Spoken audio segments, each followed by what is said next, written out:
Hi, my name is Miriam, and this is the Black TV Show podcast. This is where I talk about my favorite TV show episodes, currently talking about season 2 of The Cosby Show.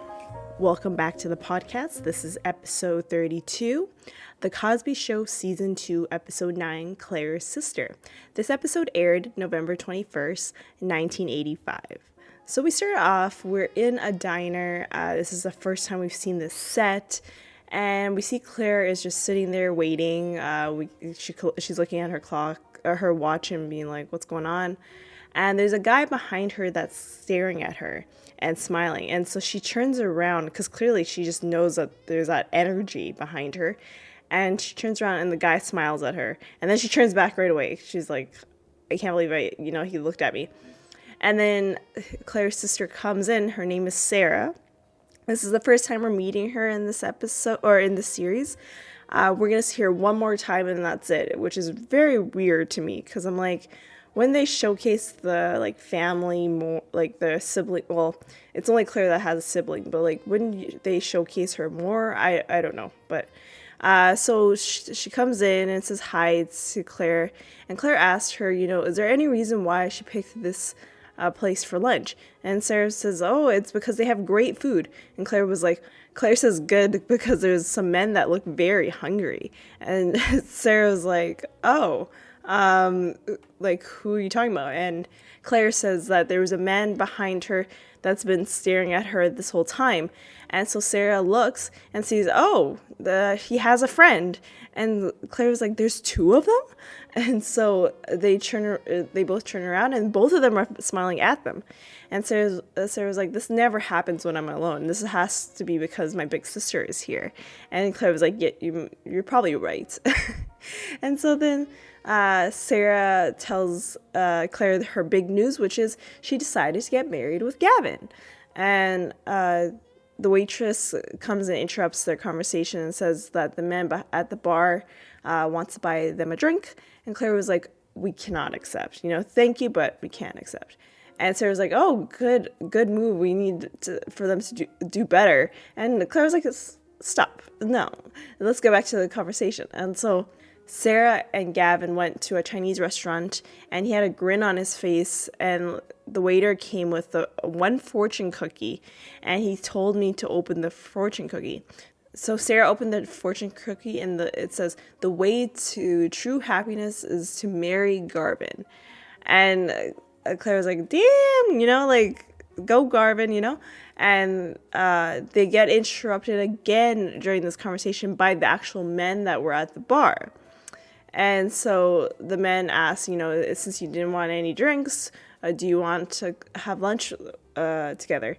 And Sarah says that we don't eat or drink with men that we don't know. And so the men introduces themselves. So it's Thad and Greg. And Thad says that they look like models. And Claire was like, yeah, you're right. I was like, what? I love how they're just playing into this. And so that Thad said the first time he ever saw Claire, he knew she was special. And Claire says, oh, so you go around buying drinks for special women. And he says, well, there's not many special women out there. And she's with a smile, she's like, thank you. And so then Claire brings up that, her husband thinks she's special and her 5 children do. And I laughed. The first time I've ever seen this episode, that made me laugh so hard because that's just such a diss to him. And it feels like it's like worse than getting, I guess, turned down. I feel like for a man to hear that, oh man, that they're already taken, So Claire was like, if you guys want, you guys can sit with us, with women that you have no chance with. And the guy was like, that's all I needed to hear. We're good. But yeah, and so yeah, Claire was like, if you want to talk to women that have no chance with them, then you're more than welcome to sit down. And they just leave. And then Claire and Sarah go back and talk about the ring. And so we cut to, I believe this is a different day because I know Claire and Sarah are wearing different outfits. So we're in the living room and Theo comes home from the record store. So this must be like a Saturday or something like that.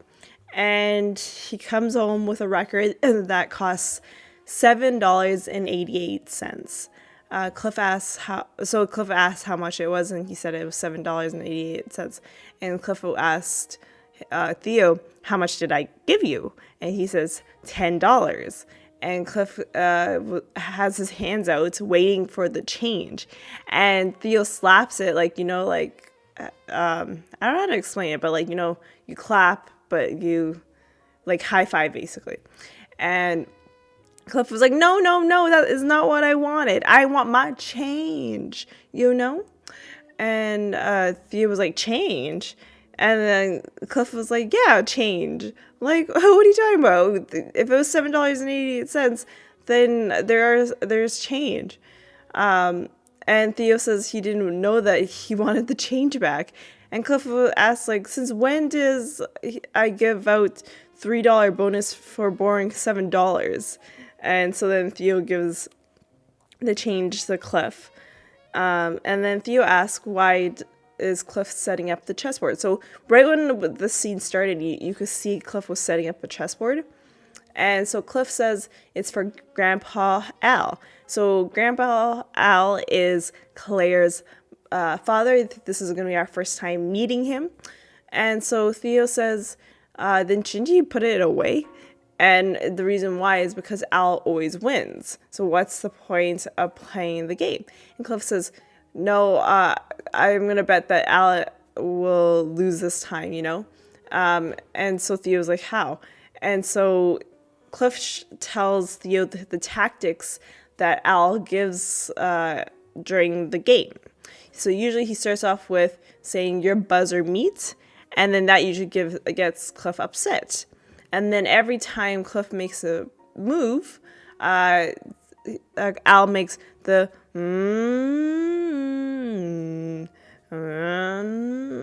I'm sorry if my humming is not as good, but that's basically what he would make that sound, in a way trying to make him do a different move.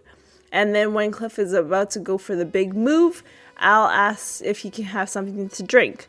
So Cliff knows what his tactics are to trying to win the game, trying to get Cliff to lose the game and him to win the game. And Cliff says all he's gonna say, and so Cliff mentions that all he's gonna say to Al is hello and checkmate. And Cliff hears sounds from Theo's pants, and it's sounds of change, it sounds like. So he tells Theo to come back closer and starts feeling his pants basically, and asking, what is this? And Theo was like, this is mom's change. And then Cliff was like, oh, so are you going to give her back the change? And Theo was like, only if she asks for it. And we cut to the kitchen where we see Vanessa, Sarah, Denise, and Claire. And Vanessa is looking in the catalog with Sarah, and they're looking at wedding dresses. And Vanessa says that, Sarah should have wear an old-fashioned dress. And Sarah's like, that's not really my style, and so Vanessa starts talking about what she wants when she gets married. And so Vanessa says that she wants old-fashioned all the way with lace with a train 20 feet long with 12 bridesmaids and lavender chiffon. And then also says that she wants the choir to sing Here Comes the Bride, but the choir will be huge on the balcony singing the lyrics, and she'll have this all on videotape. First of all, girl, 12 bridesmaids, that is a little too much, I think. I never understand why brides or grooms, they have more than 4 bridesmaids and groomsmen. What is the point of that? I've never, in my culture, we tend to pay for the outfits of the bridesmaids and groomsmen, so people would not be able to afford for 12 bridesmaids and groomsmen. But it's just what's the point? Isn't it all about you? Why? It really bothers me. Why are you having 12 bridesmaids? Why don't you have 4, and then the other 8 just come to attend your reception and your ceremony, and they could chillax, I just never understand. I don't even know if I have 12 close female friends like that. Like I would want them to be my bridesmaid. Like how is this like? I don't. You don't know. And I like how like Claire says, have you mentioned this to your father? And Vanessa was like, not yet. And Claire says, well, when you do, I want to videotape that. Yeah, because I don't know if Cliff is going to be down for 12 bridesmaids. And then a 20 feet long train. And like, oh my God, just how do you handle that at the reception when you want to start dancing? I don't know how it was. I don't know how it was in the 80s, but it's just, oh my God. That's all I got to say. And so Denise is like, I'm not having a wedding. And because she doesn't really get the point of it, basically. And saying like, you give away the bride takes the groom's last name, and the bride's parents pay for the whole thing. And Claire was like, you're not going to elope. And Denise was like, no, I'm going to have a wedding. It's just going to be like in the living room with close friends, wearing a regular dress. And you know what's funny? When she said that, if we fast forward to season 6, I believe, or is it season 7? I can't remember. But they literally do like it's not a real ceremony, but they do like a wedding ceremony in the living room, because she never really had a real one when she actually legally got married. And so it's like, whoa, this is exactly what happens. Like she literally is just in a regular outfit, and it's just her family and friends, and that's it. So I was like, whoa, this actually came true. Vanessa says that she's going to get better gifts than Denise, because apparently she'll have way more people. Of course you're going to have better gifts, because you're going to have way more people at your wedding. Your bridal party will be way more than Denise's whole wedding, okay? So, and so Denise asked if she could go to Suzanne's house, and Vanessa asked if Denise can drive to Janet's. So this is like, they're both asking Claire. And Claire was like, yeah, and yeah. And Denise was like, you never asked me to drive you. And Vanessa was like, well, Janet's house is like 3 blocks away. And Denise says, you're paying for gas then. So Claire points out, does that remind you of anyone? And Sarah was like, yes, us. I used to want to tag along with you. And Claire was like, yeah, I wouldn't let you because I was too cool. And so Cliff comes into the kitchen, and Cliff says, who wants to marry a face like that for the rest of their life? And that was his way to introduce himself, I guess. It didn't make sense. And so Cliff says hi to Sarah, and Sarah asks if Cliff is going to help with the planning. And he says no. Every time he tries, this includes with Carrie, the mother of Claire and Sarah, get together, and he suggests something, they say no, and then they usually start laughing at him, and says, I can't believe he said that. And Claire's parents come to the house.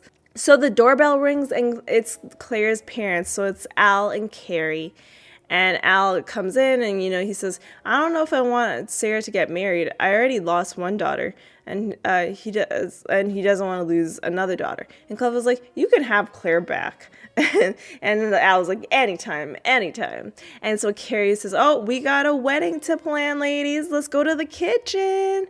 And so they go to the kitchen. And so Al sees the chessboard. And Cliff says, Theo set this up, but I'll clean it up. And Al was like, oh, no, just keep it. The ladies are busy. And Cliff says, oh, but I thought your mind will be on the wedding. And Al says, I'm not at my best, but I can play. And so they got all set up. They sit down, and Al says to Cliff, your buzzer meets. And we finish Act 1, and we go into Act 2. And Al, and Cliff are playing. And Al starts bringing up, Cliff is a surgeon, graduated from medical school. He graduated from nothing. And Al, he graduated from nothing. And then he makes a move. And then Cliff looks at that move and decides to go down and go sit all the way down to the ground to be at eye level with the chessboard. And Al was like, does it look better from down there? And then Rudy comes down and says hi to Grandpa. And she asks Al to talk about the beaches. And Al went on to talk about when he was a little boy and he had a wagon, and in the morning he would go get fruits and vegetables, and he would get a bunch of peaches. He put them in a basket, and then he would take the peaches down the street and says, "Peaches, get your free peaches. Quarter of a basket, no melons, no strawberries." That's the way that they're saying it. It has a rhythm to when he says it. And so Rudy does the same and yells that out. And she gets Cliff to yell it too. And they do it all together. No melon, no strawberries, free star peaches. And then, so they were very loud that the ladies in the kitchen hear it. And so we're back in the kitchen. And Sarah asked if Al's going to sing at her wedding. And Carrie was like, "I don't think he's going to do that. He's saying to Claire's wedding, and he almost forgot his words." And Claire says, "Well, maybe he could sing, 'Bride, I can take your bride.'" I don't know if I'm saying that. The way that Claire does it, I was like, damn, I love her. I love Phylicia Rashad's voice. I'm surprised that she never, like, had, like, an album released. Of course, like, I guess she's not, like, a singer, a soul singer. She's a performing arts person, so she only sings to, I guess, musicals, but her voice is so good. So Claire asks Sarah if she's ready for marriage. And Sarah was like, yeah. So Sarah says, yeah, her and Garvin have been doing some reading. Claire was like, reading? Mom, reading? And so Claire and Carrie start laughing about the fact that she's reading about marriage. And Sarah's like, why are you laughing? And so Claire says, nobody can tell you how to get married. And Sarah says, there's a lot of helpful things in this book. And so Sarah points out to chapter 3, fighting the good fight. When conflicts arise, your partner should take 5 minutes to write down their grievances and then have a dialogue about the problem. And Carrie and Claire start laughing. And Claire says, when do you yell at him? And Sarah says, you don't. And Claire takes the book out of Sarah's hand and reads chapter 4, The Quiet Hour. Spend at least 1 hour of day uninterrupted time with your spouse. And Claire says, I guess I have to send my children to this fool's house, which she's referring to the author. But, because she's saying that no one can write a book about marriage. So she's basically saying that the author is stupid for writing this book. And then there's another chapter that Claire reads, variety is the spice of life. To keep excitement in your marriage, always try something different. Like, you might try having dinner in the living room. And Claire was like, what? Like, for me, personally, I have had dinner in the living room all the time. Literally sitting by the TV, eating food. So that, to me, is not even exciting. Like, if I was, like, in a marriage with someone, like, that would not excite me whatsoever. So I don't know what that is all about. And so Claire says they should write a book too, like with Carrie. And Carrie says that would be a good idea. And Claire says it would be titled Marriage, What the Books Don't Tell You. And Carrie says, starting with chapter 1, have you seen my? And then she goes into, have you seen my tie? Have you seen my sock? Have you seen my pants? Because they think that, secretly that they go into their closet and take things out. So that's why they always go to the spouse. And then I think Claire is one who says this. Chapter 2, the real baby of the family. And Claire says, a woman can have a cold, pneumonia, flu, and malaria and still keep going. And the man has sniffles and has to be in bed for a week. And so I love the way that Claire says it like that. I can't do her voice justice, but I love that. But that is true. Like, I feel like my mom was, when she's sick, she still kept going. She still, was able to have dinner on the table and everything. So I understand that. I might be the man in a relationship because I can have the sniffles and be in bed for a week. I've been in that situation before, so I know the feeling too on that case. And then Carrie says, favorite chapter, they never know your dress size. And Carrie says, she has worn a size 8 for 40 years, But Al has brought every size between size 4 to size 12, and it all depends on the sales clerk's size, because he says, my wife is just about your size. And then we go back to the living room, and Al and Cliff are in the middle of their chess game, and then they are having a staring match. They go back and forth with their body. They lean forward, they lean back, they lean forward, they lean back. And so then Al makes that noise, and Cliff tries to make a move, and Al asks if he can get a glass of juice. And Cliff says he just wants to finish this move first before he can get that glass. So he makes that move, and Cliff says, deal with that. And Al tells Cliff to wait before he goes to get that glass, and says, checkmate. And Cliff looks back and then is like, what the heck? And then he hears laughter in the kitchen, and he's like, okay. So we're back in the kitchen, and Clair says, Chapter 9, when your husband tries to get back into shape, and they laugh about that. And then Cliff comes into the kitchen, and all of a sudden they stop laughing. And they're like, and like really trying to keep their laughter inside.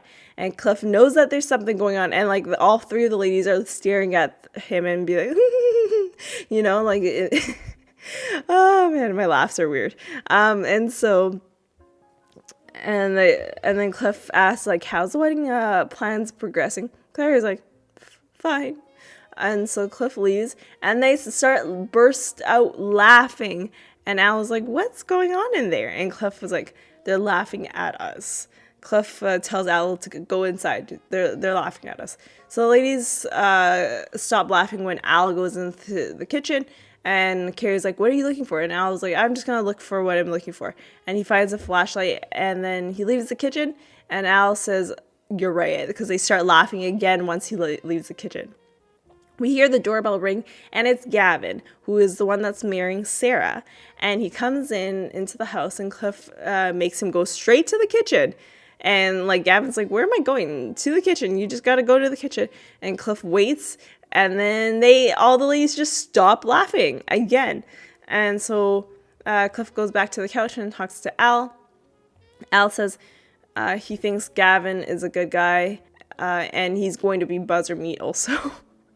And so Gavin leaves the kitchen, and the ladies start laughing again. And Gavin was like, what are they laughing about? And Cliff says, they're what we are and what you're going to be. And Gavin's like, what is that? Cliff says, a husband. And Al says, I wonder what they would think if we laughed at them. And Cliff says, we can't. They're not funny. And they all start laughing loud. And then the ladies come out and all the men start laughing. And as Cliff says, when the men get together, they just laugh, because Claire was like, why are you laughing? And Claire was like, I bet they're laughing because we were laughing. And Claire says, they're insecure about what we were laughing about. And Claire says, let's stay in this same room. And Sarah's like, oh, I can't, so we have to go meet up with friends for dinner. And Sarah asked Gavin to go into the kitchen to help get her sample books. So they go in to the kitchen, and Sarah says, that was not the reason why I got you into this in this room. Sarah starts saying, I'm worried, there's over 60 years of marriage in that room, and she doesn't think they have what they got. And Gavin says, we'll just do just fine. I love you. We'll be fine. And Sarah says that the books that they've been reading are not accurate. And Gavin says, well, the answers are not in the books. So, we'll take it. We're going to take one step at a time together. And Gavin points out, he loves her, and, we're doing this, And so we cut to the living room, and Al says he always hopes that their daughters will end up with good men. And Al says, so far it's 2 for 2. And Cliff says, thank you. And then Al says, I just hope Gavin plays chess better. And Cliff is like, thank you. And so Sarah comes into the living room with Gavin, and Claire says, don't forget that book in there. And Sarah was like, she left it in the kitchen, because since Claire had so much fun with it. Sarah says, let's have lunch. And Claire was like, well, this time I picked the place because she doesn't want to be in a place where, men are hitting on her. And so Claire says bye to Gavin and Sarah, and they leave. And she closes the door, and Claire says, now, Dad, what's with you and not singing at Sarah's wedding? And he says, I want to, but I can't. And Al says he started crying at Claire's wedding. And Cliff says he will sing. And Claire was like, oh, no, you're not singing. That's not happening. And he starts singing, and it sounds so bad. And they all laugh at him. And then Claire sings that same line that Cliff was singing. And then she stops singing. And then Cliff was like, what's the difference with the voice? And Claire was like, you went like way off with the tempo. And so then Al starts singing, and Claire was like, sing with him. Claire and Al sing together, and they sing the song We Belong Together by Shelton Becken. I was trying to look for this song on YouTube. I could not find it whatsoever, because there's a different versions of We Belong Together. There's the We Belong Together by Mariah Carey. But that came out in the 2000s, so that version came out way after the version that Claire and Al did on the show. So I couldn't find the Shelton Becken one. Let me know if you can find it, because it would be great to hear the original. And so we're gonna end this podcast with them singing it. So Al, or I think his name is Joe and Phylicia singing We Belong Together. And so then we end the episode right there. So we had a lot of guest stars in this episode. So we had Joel Williams, who is actually a singer. I didn't know that. I was trying to listen to some of his songs. I don't recognize any of his songs, but I feel like if we were in this generation, a lot of people would know his music. But yeah, he's an actual singer. So no wonder they casted him for this role, because he is a singer. And then Ethel is back. We're going to see her all the time, because she plays Carrie, Claire's mother. I believe she's already been in 2 other episodes before this episode. And then we have Yvette Irwin, who plays Sarah. And she only did acting in the Cosby Show, and that's all it showed in the IMDb. But I did also find that she's a playwright. So maybe she's gone on to doing theater instead. Not sure. There wasn't much information about her, but in terms of actual TV roles and movie roles, The Cosby Show is the only thing she's done, and she's in one more episode not in this season, but in a different season. And then there's Mario Van Peebles. I didn't know he was half Mexican. When I'm looking at this episode, I was like, he is? He looks black. But then when you see photos of him recently, you're like, oh, he does kind of look half Mexican. But it's weird that back then he really looked black. And he's been in Empire, The Game, All My Children, Soul Food, the TV show, Ali, Living Single, In Living Color, New Jack City. He's also directed the new show Power Book 3, Raising Keon. He directed Salt and Pepper, which I actually watched in January, when it came out. I watched that. I was like, damn. And then he's directed Power, Empire, Star, Being Married, Jane. So he's done a lot of directing and producing, which is cool. So Russell, and Mario played Gavin. And then Russell Curry, I couldn't find anything that he's done. Because there's a person named that's also an actor that lives in Australia, so I couldn't find if he's ever the actual guy that played. I think he played Thad, so I couldn't find what he's done. So unfortunately, I couldn't find that. Jeff Mooring, who played Greg, he's been in West Wing, but he has stopped acting since 2011. And then Ella, I can't say the last name, Gargigo, only was in the Cosby Show, and she's in another episode playing another character, which I don't like. You're gonna keep hearing me saying that. It's ridiculous how many times we're seeing the same actors playing different characters. No, this is not SNL. This is no, sketch comedy. I it's okay, but an actual TV show that's based in a real world, that's not real life. No. And she'll be in the next episode she's in is in the dentist, and I believe that's in this season. So we'll see her again. And she plays a mother of one of the children.